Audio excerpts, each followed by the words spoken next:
2 گنا نفع دے گا. انہوں نے کہا نا یہ سودا بارے میں نہیں ہے. توجہ کریں.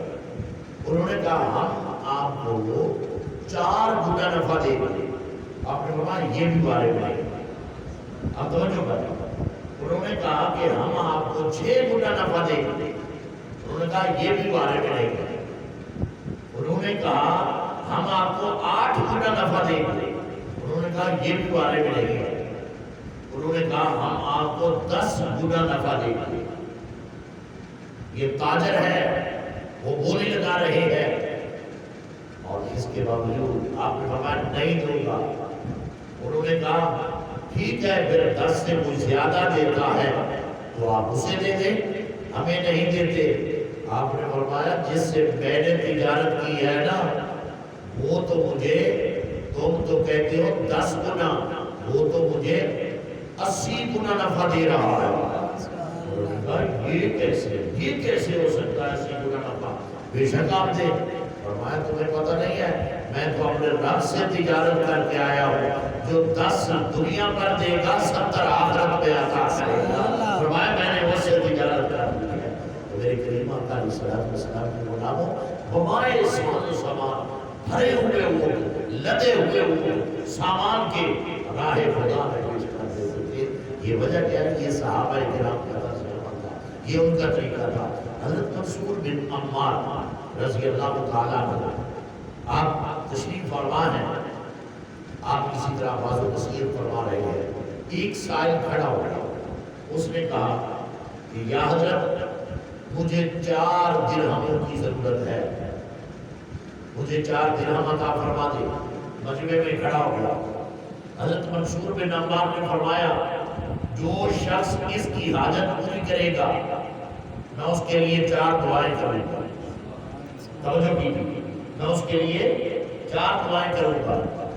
اس نے کہا, سارے بیٹھے ہوئے تھے, ایک یہودی کا غلام بیٹھا ہوا, وہ کھڑا ہو گیا.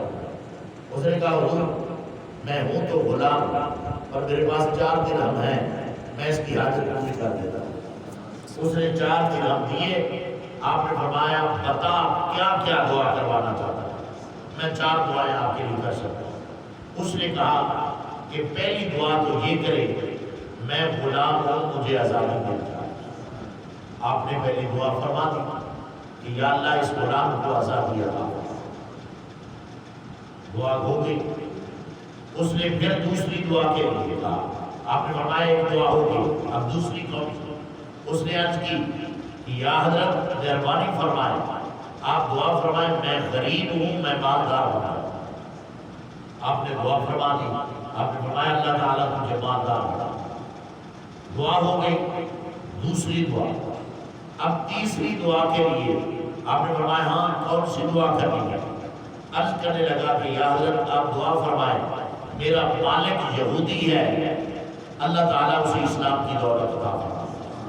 توجہ سے سننا, اللہ تعالیٰ اسے اسلام کی دولت عطا فرمائے. آپ نے فرمایا, آپ نے دعا کی یا اللہ اس کے مالک کو اسلام کی دولت عطا فرما. دعا ہو گئی. اب اس نے, آپ نے منصور بن عمار نے فرمایا چوتھی دعا کون سی کروانا چاہتا ہے؟ اب وہ عرض کرنے لگا یا حضرت مہربانی فرمائیں آپ دعا فرمائیں اللہ میری بھی اور میرے مالک کی بھی بخشش فرما.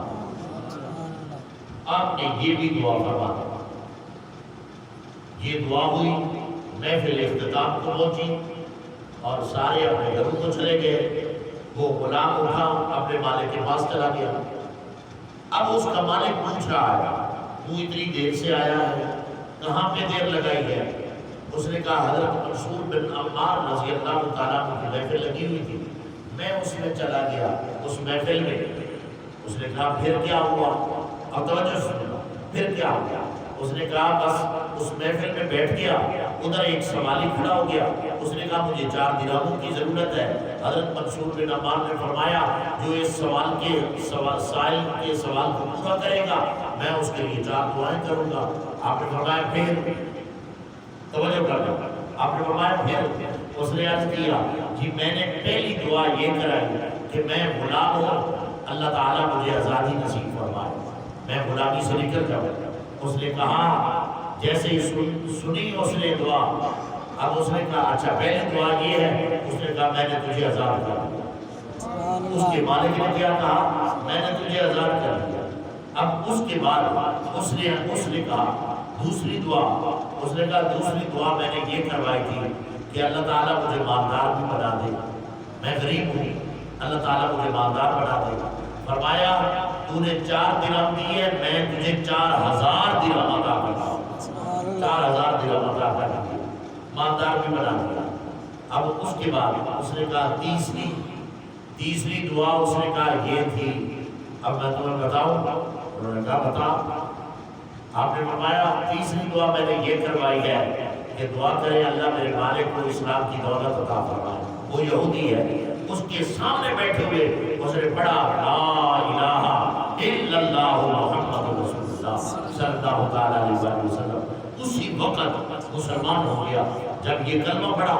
اب اس نے کہا چوتھی دعا یہ ہے کہ میں نے عرض کی تھی آپ دعا فرمائیں کہ اللہ تعالیٰ میری بھی اور میرے مالک کی بخشش فرمائے. اس مالک نے کہا یار یہ 3 کام جو تھے وہ میرے بس کے تھے، اب چوتھا کام میرے بس کا نہیں ہے، اب میں اس میں کچھ نہیں کر سکتا. بس اسی حال میں وہ وہاں سے اٹھے اور پھر گھر گئے. گھر میں جا کر سوئے، جیسے لیٹے قسمت جاگ اٹھی. غیب ہاتف غیب سے آواز آتی ہے اے مالک جو تیری قدرت میں تھا، جو تیری طاقت میں تھا وہ تو نے کر دیا. اے غلام کے مالک تمہیں مبارک ہو، اللہ نے تجھے بھی معاف کر دیا ہے، تیرے غلام کو بھی معاف. سبحان اللہ. آپ ذرا اندازہ کریں یہ راہ خدا میں خرچ کرنے کا، یہ 4 درہم خرچ کرنے کا. آپ اندازہ کریں کہ اس کو چھوٹا موٹا کام نہ سمجھے، یہ بہت بڑا کام ہے. جب آپ کسی غریب کے کام آتے ہیں، کسی فقیر کے کام آتے ہیں، کسی مسکین کے کام آتے ہیں، کسی ایسے کے کام آتے ہیں کہ دیکھ رہے ہیں کہ اس کی روٹی بھی نہیں چل رہی، دیکھ رہے ہیں کہ اس کا نظام بھی نہیں چل رہا، جب آپ کام آتے ہیں نہ جانے کس منہ سے نکلی ہوئی دعا اللہ کی بارگاہ میں پہنچ جائے اور تیری دنیا کی تقدیر بدل کے رکھ دے اور تیرے حالات بدل جائے. خدا کی قسم بس ایسے کرم ہو جاتا ہے بسا اوقات. تو آپ کوشش کریں اللہ کی راہ میں، اور یہ وہ دن ہیں جن میں اللہ سے آپ کو تجارت کرنے کا ارادہ کرتا ہے. پھر ایک گناہ نہیں، نفلوں کا ثواب فرضوں کے برابر، فرضوں کا ثواب 70 گنا زیادہ بڑھ گیا. اب آپ اندازہ کریں ایک صدقہ نافلہ ہے، ایک زکوٰۃ ہے، یہ فرض ہے. آپ جب اسے ادا کرتے ہیں تو میرا مالک ماہ رمضان میں تو اس کا 70 گنا اجر اور بڑھا ہوا ہے. میرے کریم آقا علیہ السلام کے غلام اللہ تبارک و تعالیٰ ہم سب کو اپنی پاک بارگاہ میں خرچ کرنے کی توفیق نصیب فرمائے. پھر اللہ کی راہ میں جو خرچ کرتا ہے الذین ينفقون اموالهم باللیل والنہار سرا وعلانیۃ فلہم اجرهم عند ربهم ولا خوف علیہم ولا هم یحزنون. فرمایا وہ لوگ جو اپنا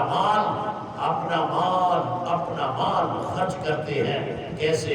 باللیل، فرمایا رات کو بھی خرچ کرتے ہیں، والنہار، دن کو بھی خرچ کرتے ہیں، سرا، فرمایا چھپکے سے بھی خرچ کرتے ہیں، وعلانیۃ، اور اعلانیہ طور پر بھی خرچ کرتے ہیں کہ ہمیں دیکھ کر کسی اور کی بھی محبت بڑھ جائے، وہ اللہ کی راہ میں خرچ کرتا چلا جائے. سرا وعلانیۃ، اللہ فرماتا ہے فَلَهُمْ أَجْرُهُمْ، بس ان کے لیے اجر ہے عند ربهم، ان کے رب کے پاس، وَلَا خَوْفٌ عَلَيْهِمْ وَلَا هُمْ يَحْزَنُونَ. فرمایا ان پر نہ کوئی خوف ہے، نہ دنیا کا کوئی خوف ہے، وَلَا هُمْ يَحْزَنُونَ، نہ انہیں آخرت میں کسی قسم کا کوئی خوف ہے. جو اللہ کی راہ میں خرچ کرتا ہے اللہ تبارک و تعالیٰ اسے اپنی شان کے لائق اجر و ثواب عطا فرماتا ہے. اللہ تبارک و تعالیٰ اپنی راہ میں ہمیں خرچ کرنے کی ہمت و توفیق نصیب فرمائے. آمین.